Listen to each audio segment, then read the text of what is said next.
Well, I want to begin, of course, by recognizing the Epstein survivors who were here today. Virginia Giuffre's family, who traveled here because they believe, as I do, that what happened to Virginia and to all the victims here today and throughout the world must finally lead to change.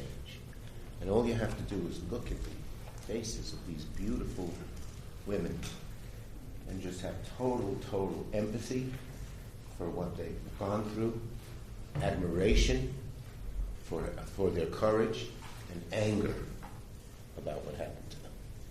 So, thank you. Today, we're here to do something simple and long overdue. Today, I'm introducing Virginia's law, legislation to end statute-of-limitation barriers that have kept survivors of sexual violence from justice far too long, and to create new legal avenues to pursue justice. Because justice should not expire. Justice should not expire. And because for survivors, healing does not run on a government clock, does it? I'm also so proud to be joined by Congresswoman Teresa Ledger Fernandez, not just chairwoman of the Democratic Women's Caucus, but she's always been a fierce advocate for survivors and a partner in this fight.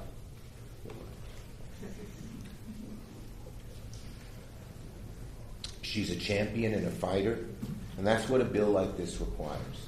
A fighter who will relentlessly push for the cause of justice. Justice. That's what we demand, justice.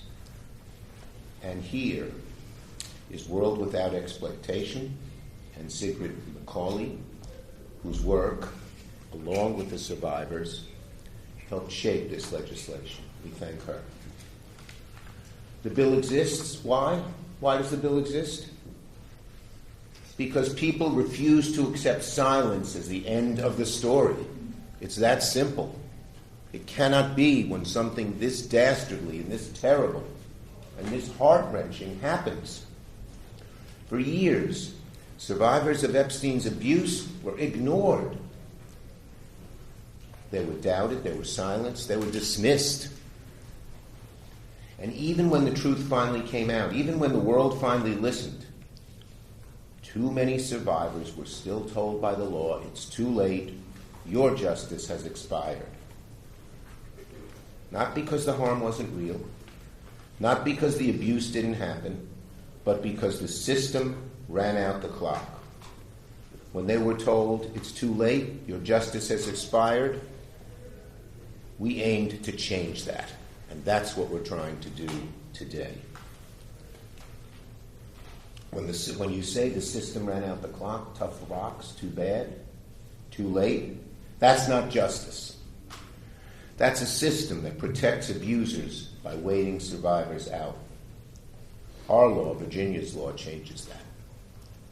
It allows survivors to seek accountability when they're ready, when they're strong enough, supported enough, able to face the weight of civil litigation. Sometimes it takes years to recuperate from the horror that occurred.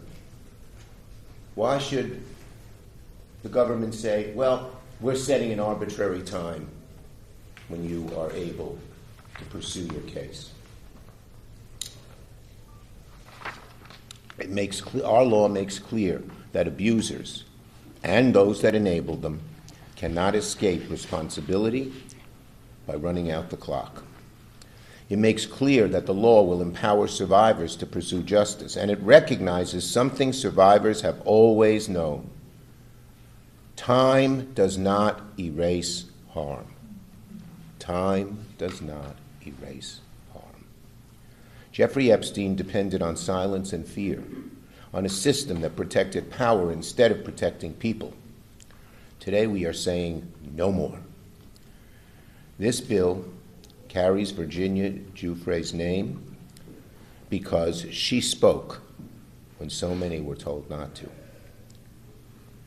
And because her story and the story of the survivors standing here today, and we salute you again, all of you, for your courage. Look at these nice faces. It shouldn't have happened to you. It shouldn't have happened to you. So, no survivor should ever be told again that the law failed them and that time mattered more than truth. The survivors of Jeffrey Epstein have waited long enough. Virginia waited long enough. The time for justice is now, and Congress must act.